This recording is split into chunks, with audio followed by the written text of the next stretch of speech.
Cette semaine, j'ai décidé de parler des styles vestimentaires. Puis comme j'en ai fucking long à dire là-dessus, j'ai décidé de le faire en 2 parties. Cette semaine, vous allez avoir la partie 1. La semaine prochaine, vous allez avoir pas la partie 4, là, ni la 5. Non, j'ai dit 2 parties. Pas 26, là. 2 parties. Vous allez avoir la partie 2. C'était aussi pour me débarrasser un peu de ma vidéo pour la semaine prochaine. Eh oui, écoute, ça arrive des fois, là. J'ai pas tout le temps le goût de faire des vidéos, tu sais.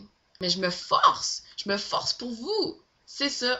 Pis prenez pas ça trop personnel, là. Je me bâche moi-même dans la vidéo, tu sais.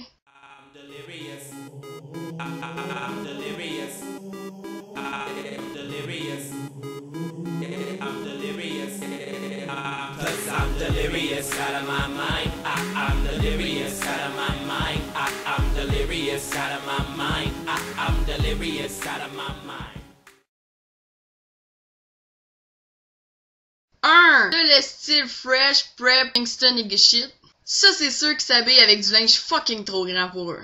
Genre qui se perdent dans leur chandail 3X large, que leur fond de culotte, leurs fourches sont usés à force de traîner en terre, qu'on leur voit toutes leurs fucking boxers parce qu'ils sont pas au courant de l'existence d'une ceinture, pis qui portent un flot en dessous de leur casquette. On les reconnaît aussi par leur démarche très particulière dans le genre.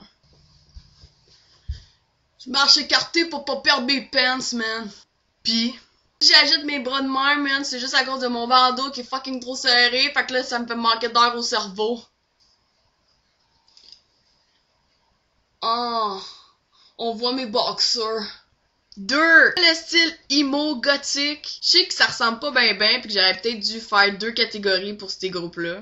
Mais ça me tentait fuck all. Ça, c'est ceux qui ont juste une fucking couleur dans leur garde-robe.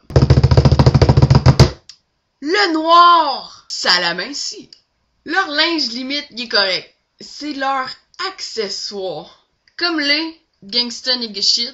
Ils ont pas remarqué qu'un hostie de foulard, ça va dans le cou. Quoi qu'ils mettent peut-être un foulard sur leur poignet pour cacher leurs cicatrices. Préjugés, mesdames! M'en calisse. Vive le côté obscur, moi qui pensais que j'avais le teint blanc. Fail! Pis il y en a vraiment qui se dessinent des larmes en dessous de leurs yeux avec du crayon noir. Arc! Man, t'as juste l'air d'un hostie de clown trop BS pour t'acheter une boîte de maquillage qui a de l'allure. Arrête, cette fois-ci je vais me tuer pis je te jure que je me manquerai pas, ok là? C'est pas drôle rire des gens comme ça, tu leur fais de la peine. 3. T'as le style punk. Genre overdose de couleurs. En tout cas, méchant contraste entre le style emo pis gothique, là. Du rouge, du bleu, du vert, du jaune, du rayé, du carotté, du quadrillé. What the fuck is that shit? T'as juste l'air d'un livre de maths. Pis c'est des cheveux que t'as sur la tête, pas un arc-en-ciel, Chris. Je me croirais dans une boîte de Prismacolor. Pis arc, les mohawks plus longs que ta bite, que c'est ça? Tellement pointu qu'on devrait considérer ça comme une arme blanche. Tu comprends pas? J'aurais peut-être pas dû sniffer de la colle. Paye 120 livres, là. Mais sans tous mes accessoires, je dois peser au moins 95 livres. 4. Le style métalleux. C'est-tu moi où ils ont de l'air sale avec leurs cheveux longs frisés en plus? Avec leurs t-shirts de Ben préférés, leurs pantalons noirs cargo pis leurs bottes cap d'acier. Dude, tu t'en vas pas dans l'armée, là. Décroche 2 minutes, on n'est pas dans une guerre mondiale, là. Quoi que tu dois sûrement avoir reçu une bombe située pour être laide demain. Ta gueule, man, je vais jouer de la guitare avec ta colonne vertébrale. 5. Le style douchebag. Tout le monde connaît déjà mon avis sur ce style de marde là, fait que je vais juste passer par-dessus.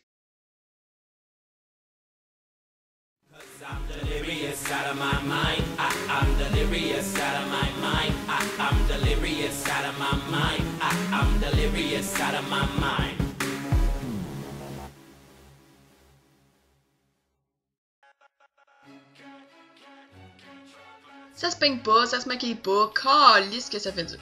Il y en a même qui se rasent le chest, les jambes, même l'arrêt, calisse parce que c'est soi-disant plus aérodynamique. Puis eux autres, ils ont 2 extrêmes.